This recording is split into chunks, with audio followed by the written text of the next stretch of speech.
Hey guys, welcome back to American Nostalgia Garage. Wheeled the junk outside today, and I don't know if you can tell, but I'm soaked, and it's fitting because today is really hot, and I'm not driving this car looking like I drench myself with a garden hose every time. So, putting air conditioning in this thing. Let's get started. All right, here's what we got. We got classic auto air, and it's a big box of stuff. It's Christmas for adults. Or for fat people. So we got condensers in a box somewhere else that I probably lost already. Got some hoses. Got a dryer and some fittings. And then we got a big old heater box down here.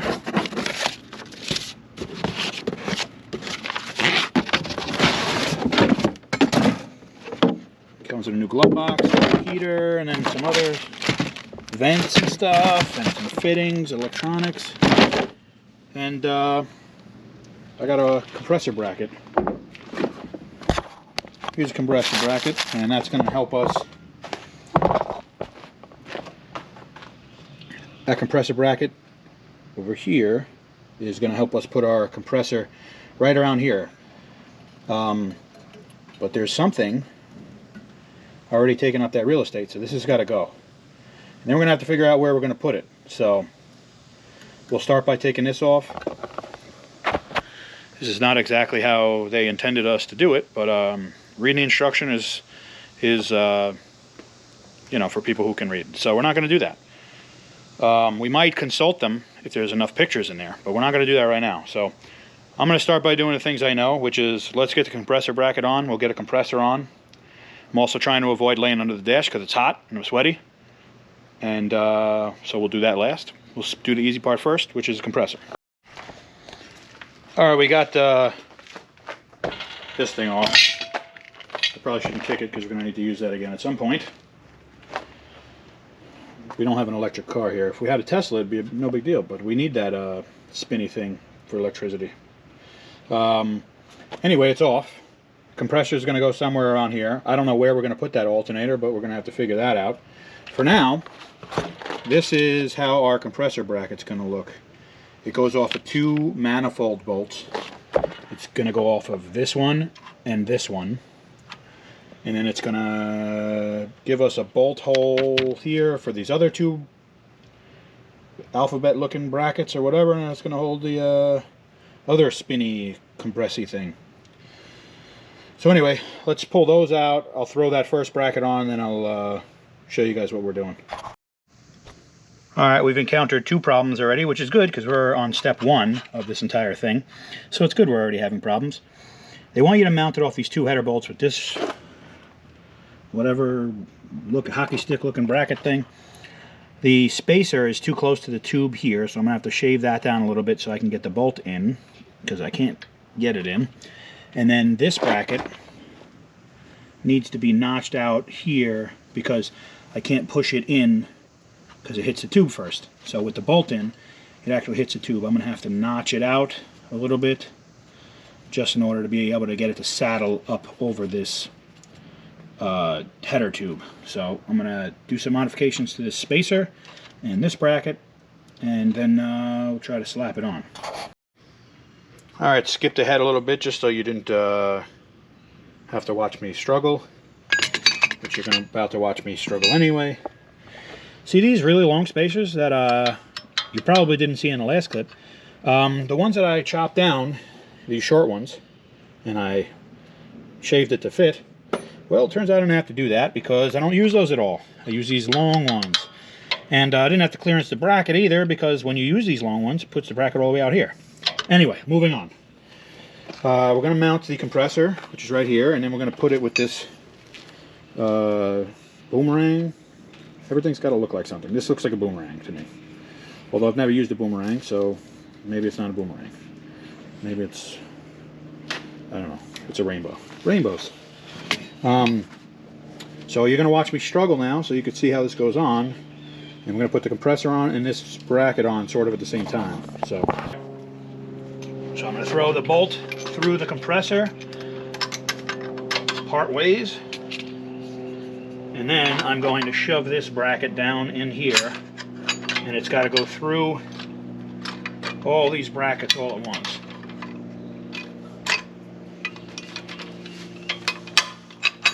That's 1, 2, and then through the compressor.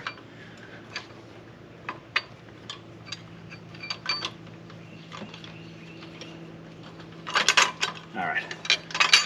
Then once you have that, you just let it swing and break your fingers off. Send this bracket up, some bolts through here, with a nut on the back.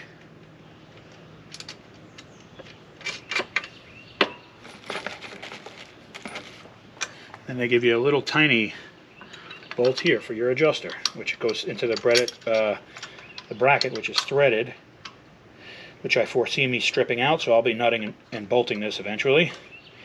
No doubt about that. This probably needs a washer too. So there's that. And then you just throw a bolt through here to finish off this bracket. That connects the compressor to the adjuster bracket. And there we go. We're on. It'll adjust like this. And then when you find your adjustment, you just tighten this one down like that. And then it looks like we're going to have to get a belt that's about 7¼ miles long.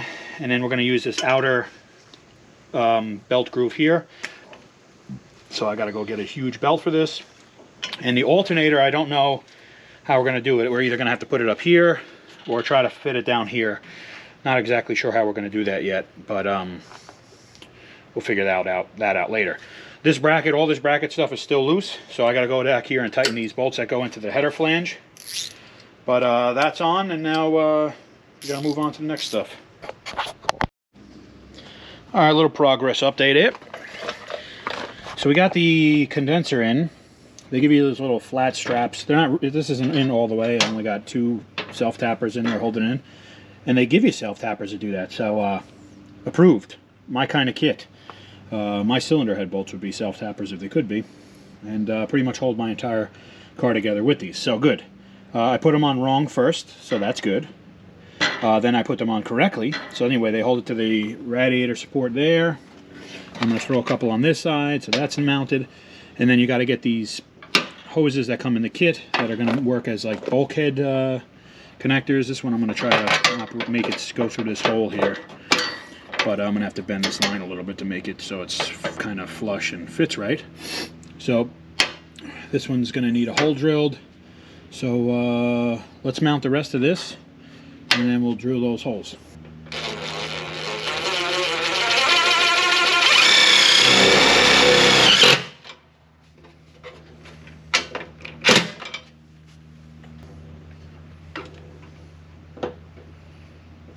The way this mounts isn't great.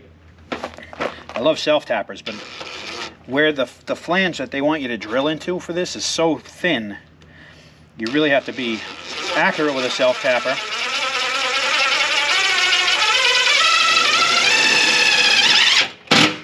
Now obviously if you're a self-tapper to 10th degree black belt like I am, then these go right in, but you know, if you're not as equipped with self-tappers as I am,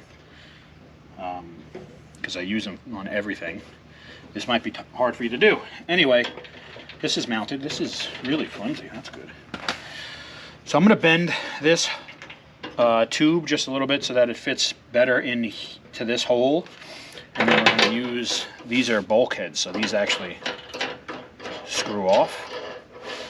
And then you screw it on, and then you put the other piece from the outside so that it actually holds it still. Pretty cool. They make these in AN also, and they're really cool for like running fuel line and other things through them. Anyway, I'm going to use my most visible marker that I have. Yellow should be really visible on black, and then I'm going to mark off where I got to drill a hole for this tube.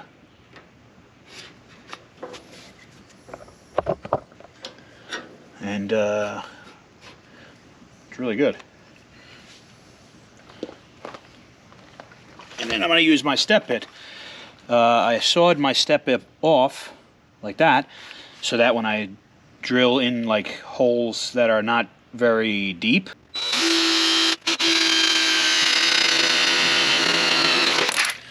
and I'm going to get creative with this, where I'm going to turn it sideways.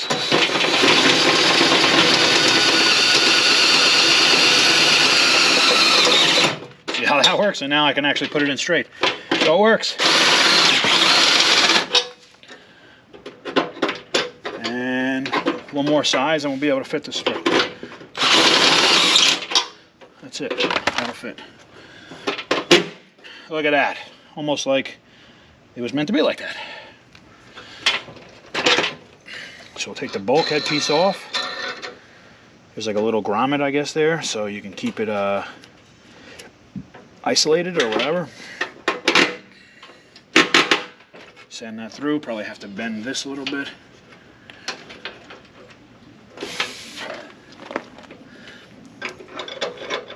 Put the nut on the back side.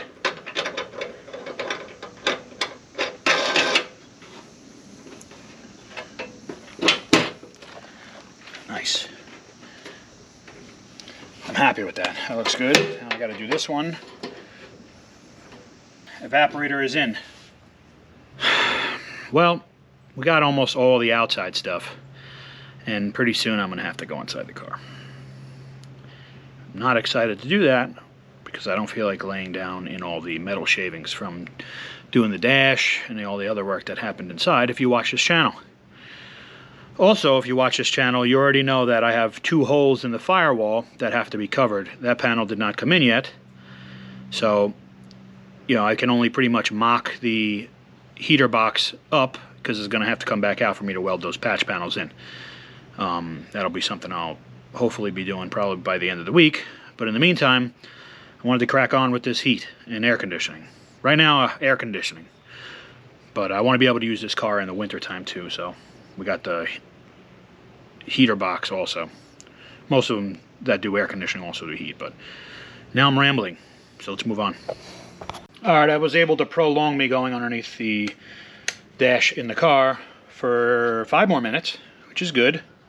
It's like hitting a snooze button on doing the real work. So we got to reuse these on this kit, which is pretty cool because then kind of keeps the look of the dash. So I've got to take the blower switch off of the old blower switch off of this switch mechanism, and then basically I guess replace it with a new one that they have. So it's got 2 Phillips heads here. Pull that off, and then actually got to start reading instructions because I don't know what I'm doing. So I'll pull this off. Actually, it says keep all the original hardware too, so if you don't want to have to go looking for some specific crazy GM thing at Home Depot, probably better off just listening to heeding the warning here and just keeping the hardware. Alright, well, that wasn't 5 minutes, but maybe I can put it back on and take it back off 2 more times, and that'll be 5 minutes. And then I won't have to go inside the car. Alright, another 5 minutes of me not having to go underneath the dashboard. I'm going to do some stuff that the instructions over here say. Yes, I did have to read them. Regrettably, but I did have to read them.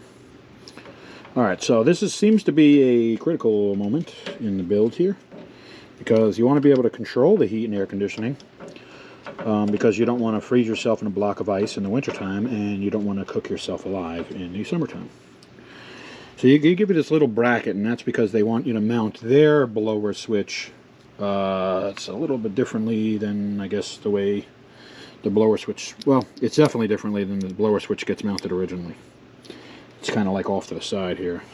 So they say to use original hardware, which seems impossible because this is not going into here nicely. That's good. This is really working. Going to have to open up these screw holes a little bit here. Alright, I use the self-tapper as a drill bit. Now these should fit all the way in.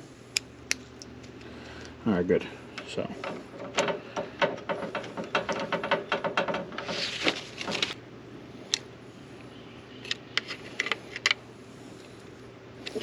All right, that bracket's on. Now their blower switch. Their blower switch goes around the little stalk in here, which is what controls it. And then their blower switch goes to these two screws, and it's going to mount like this with two more self-tappers in there. So let's do that. What's up, guys? It's another day. Battery cut out yesterday while I was finishing up the switches here, which I'll show you. So I'm going to update you on what's going on. But yeah, battery died and it was supper time, so it was about time to go inside. Okay, so I had to attach this little bracket, which you saw, attach the switch. The switch runs this little piece of wire that goes to the temperature control lever right here. No, wrong one. This one. And it goes on with these push nuts, and then I put both of these cables on. There's two cables. They're a little bit different in length, and one has an end like that, which is going to go to the mode door, and the other one has another push nut like this, where it'll go around a stud, like how these did, where it'll go around a stud like this, and then you push a push nut onto it just to hold it. So anyway, where I kind of have not a problem, but the kit doesn't exactly have a great explanation of anything, is these cables have these little adjusters on. It doesn't say which direction that they're supposed to go. Look. I do believe, since the mode door has to be on this side with this little end, that these should be on this end, so I'm going to have to flip this other cable. And one thing I didn't like about this, the heater, the blower switch that they have, that they give you with the kit, is that the blower switch, let me show you. So I don't know if you can hear the clicking. Alright, so that's one mode, but this switch on these panels, if you know these panels, they have a little like off, like that. So, but this switch doesn't go that far, so it's kind of pulling on it right now. There's some tension on it. So it's probably not very good for the longevity of the switch. So really, this switch back here is just designed to stay like this and never really going to be pushed to off. So that's one mode, so that'll be, I guess, off. That's speed 1, speed 2, speed 3. And then if you look, the switch is not all the way off, which means if I were to push this switch more, this blower switch doesn't go any further. It's in the highest speed, which means if you don't make a modification to this panel, that this switch is going to be able to be pushed, and it just takes everything in here to resist, and if, you know, to continue pushing it, even when the switch is already in the highest position. So the problem with that is that if you get somebody that comes into your car and doesn't know your car, and that you tell them to put the heat on, or they go to put the heat on, and they think they're going to the highest position, they could potentially break this switch just by thinking, and rightfully so, that this switch should go all the way to this end for high. So what I did is, you know, it works, is I actually put a self-tapping screw right where the end of the lever arm goes, and I adjusted it. Basically, I threaded it in and out until I got it right, where now, listen, if you listen carefully, hold on, Chunk, you heard the click, and now, because there's a screw in there, it's bottomed out against a screw, and I can't push it any further, so I can't physically ruin this switch if I wanted to. So just maybe a little small modification to this whole setup that I kind of came up with, and I think it's going to work. So anyway, now I think we really are stuck having to go underneath the car and put the box in. But you want to know something? I had the whole night to prepare myself that I'd have to do that, so I'm ready to go in and do it. So let's get started. Alright guys, time for a little spaghetti. Let me show you how we do this wiring harness. Oh, here's the top of the box. Pretty simple stuff. This is the blower motor. This one's the only plug that fits it, so that goes there. Send that down there. So now here's a micro switch. That's this blue plug. Now let me show you something. You see how this plug is, right? And you see how the micro switch is. The terminals are in here and here. Now this is just a switch, so it really doesn't matter what terminals on this plug that this uses, because this is just switching on and off. It's basically going to allow current to continue through, or it's not. But The problem here is that this is already assembled in the wrong terminal, so this has got to get changed. You can use their wiring diagram for reference. The blue wire comes from the switch panel inside, the blower switch. Blue wire comes through the thermostat, which I'll just show you how this goes.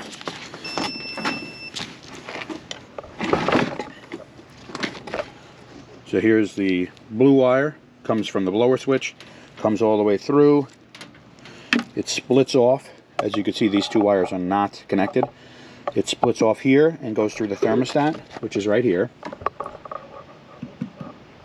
And then it gets continuity through that thermostat, and that blue wire comes back up this way and comes to one blue wire here and another blue wire on the other side of the terminal. And what that does is, now that needs a secondary device where continuity goes through. Now, like I said, I already have to basically cut off this terminal, or just not use it because it's not going to go on here, and just put these two wires here, because it is just a switch. It doesn't matter where the terminals go. But I did check this for continuity, and it turns out the switch is bad. All right, you guys know I'm adult enough to admit when I'm wrong, so let me show you why I'm wrong. Took the little micro switch off the box, and this is why women are so much better at finding things than we are, because I didn't even look at the whole thing. There's nothing wrong with the plug, and there's nothing wrong with the switch. So there's a little terminal that was underneath that I didn't see. These two terminals it does not use, doesn't use the top terminal. It uses the bottom terminal and this terminal here. So tough to see because it was behind the bracket like this and underneath, so I couldn't see it. But now it explains why the plug is like that and why I wasn't getting continuity. Now let me just show you how continuity is supposed to work, so that what I said before makes sense. This is what you should get when you have the micro switch working properly. I have both the terminals that are used. I'm going to press the button. On, off, on, off. So you can hear the multimeter over here is beeping. So this works. It is correct, and so is the wiring. So classic auto air for the win. And I'm a loser. Alright, so back to putting our wiring on. I got the blower on. I've got our micro switch on. I'm going to test this again just to make sure you know, that it's sending continuity through the wires. Maybe a little bit silly, but I just want to make sure that it is plugged in all the way, because this is going to be tough to get to again once the dash is done. So I'll do that. Now I'm going to send this wire. These two wires go down the box. I guess they go under here. I don't know exactly how they want you to do this. I do really like this kit, but it's not great for really instructions. So I'm going to send these two wires to these two spade terminals here. It's pretty good for loose wiring. There's not a lot of loose wiring that needs to be wired up. So really what we have for loose wires is one ground that's just going to be a ring terminal to the upper side of like the cowl or the firewall or something. You just kind of like self-tapper it up. And that's for the blower, which is going to be this switch will activate the blower. The rest of these things are just switches, so they don't actually require grounds, because all they're doing is moving, allowing voltage or preventing voltage from flowing.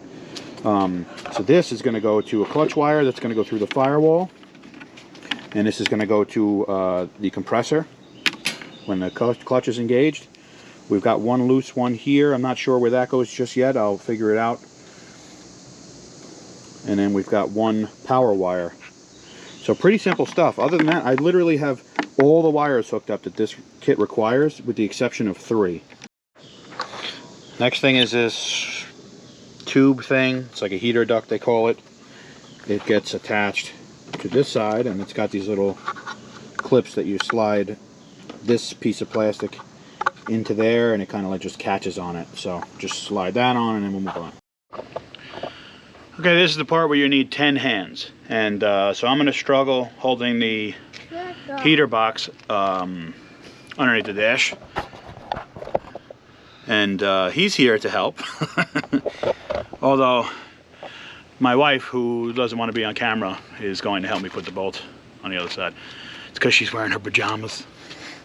So I'm just going to put the box underneath, and my beloved wife is going to put the bolts through the firewall for me. Heater box is in, as you saw. I installed the switches. They move nice and free. I have the cables routed temporarily. I just have them kind of, you know, whatever, balled up. I don't know. The wipers are going to go underneath here, so you got to make sure that the wiper transmission clears the cables and everything else. So that's just got to be make sure that you watch out for that. I sent the one cable through for the heater through the firewall, and I sent the clutch wire through the firewall. I'll show you. On the other side, I didn't film throwing this in because I didn't think you'd want to see all the frustration that I had dealing with it. But I threw the grommet in there, cut holes in it. I've got the air conditioning, 2 heater core hoses, and the larger 2 air conditionings and 2 heater core hoses. So now I've got to throw on this piece of tube, which is going to come from here. Might go the other way, I'm not sure. And I got to throw this heater valve on, which is going to get run by this cable. That's also come through the firewall. And it just runs on and off like that. And I don't know, let's see if I can do it. Alright, quick demonstration. Take 2. On, off, on, off. So that's how the heat is going to get turned on and off. I've got to tap into the heater core, or the heater lines that are, one's here, one's there.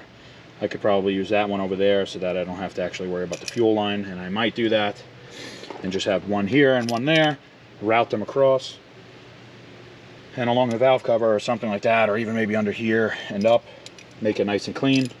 Probably won't get to that today. Now I've got to put these hoses on. There's a whole mess of hoses up here, up there, so you get to watch me struggle with that. So I taped my dryer, which is exactly what it sounds like. Air conditioners have a, systems have a dryer, but it's also a filter for the air conditioning too. So I taped it up here because I don't have inner fender wells. If you watch the channel, you already know I have a CPP suspension front end. I'll try to link the video up there. If you want to watch it, I'll link the video in here. But for now, you get to watch me struggle with putting these hoses in. So let's do that.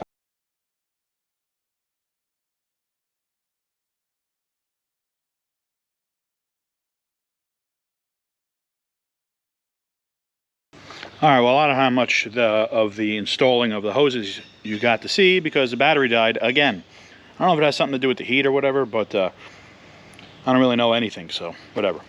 Anyway, got most of the hoses on, and if you notice, I've been complaining about this kit almost the entire time. And it's not really the kit's fault because I've been complaining about a bunch of things and I've been wrong about it. Complaining about switches and wiring and things like that, and then taking a closer look and finding out that I'm an idiot. Not news to me. I knew that already. But basically the kit is very well actually engineered, believe it or not. I do have one major dilemma now.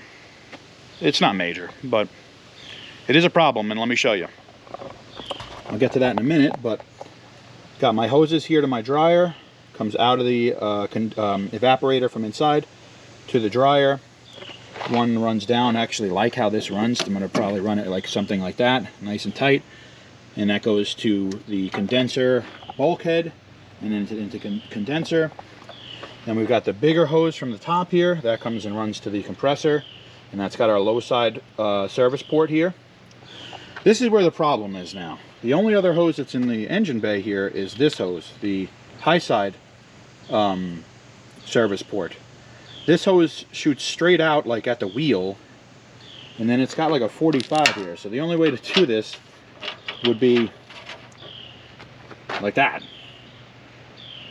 And that just doesn't make any sense. So I'm going to have this remade by a local hose place, and what I'm going to have them do is, they should be able to do it, is have them make this service port a right angle, with the service port on the right angle, and then just have it shoot straight forward to the bulkhead. with a section of hose that goes across. So basically service port right angle straight into here.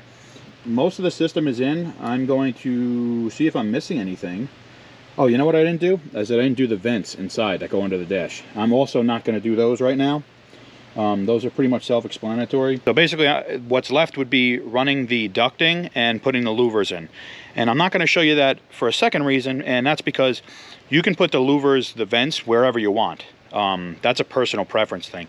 I'm going to put them where I want when I'm ready, but I'm not ready. So for all intents and purposes, the kit's finished. I'm going to show you its functionality in a minute. Hook up a battery as an external power source and make sure everything works. All right, so I got a battery rigged up here. We're just going to check to make sure the blower works. So we could test out each thing individually because we can't really run the system because it's not going to be charged. So the switches won't be engaged. What is that? I got the blower, the ground here for the box to the battery. And then I've got our power wire down here to our main power. And I'm just gonna alligator clip this on here. We're gonna check our blower. All right, it's working. That's low, medium, high, medium, low, medium, high. Okay, so the blower works. That's one thing. All right, so in the normally functioning system, our clutch would get activated through this blue wire, which goes through that whole system that we just showed you. I could activate this from inside, but we're going to skip all that and go right to our compressor. So I have the ground of the battery. Just forget that there's a battery here. You know, it's just electricity. However it gets there, it gets there. So we've got the black wire is going to the ground, which is the body of the compressor. That's how they normally ground, is actually through the body. And then this is the activation wire, which goes to the clutch inside. Basically, when I touch this, I should hear this click. And as you see, I can turn the pulley right now. This should lock up so that the clutch is engaged and will turn the whole compressor. So I'm gonna, okay, it's locked and there's tension on it, so it's compressing. So that's all working. Oh, and before I forget, high-low pressure switch goes right here, plugs into this line, and that's gonna get its own plug that's gonna go right here.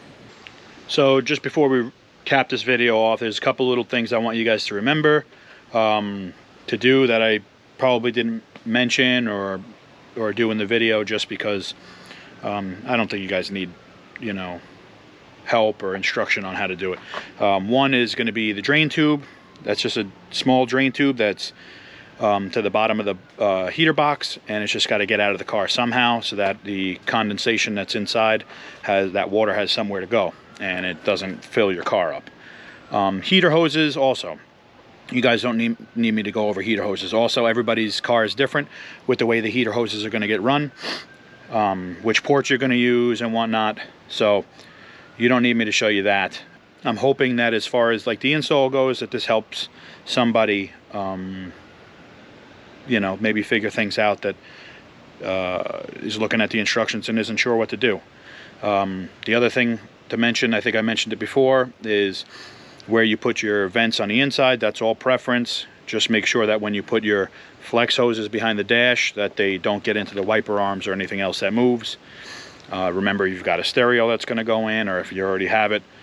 And part of the video that you guys obviously didn't get to see was disassembly and what comes out. Only because my car didn't have anything in it, so there wasn't anything for me to take out. Anyway, if this video helped you guys, or if you enjoyed it, would really appreciate it if you guys would consider subscribing to the channel. Check out the videos.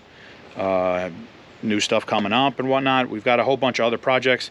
Right now we're just cannonballing on this Nova because I want to get it done before we lose the warm weather, or at least before the winter sets in. So I'm hoping to finish this car. Keep up with this project. Watch the upcoming videos. And like I said, please subscribe to the channel. Thank you guys for watching. American Nostalgia Garage, I'm out.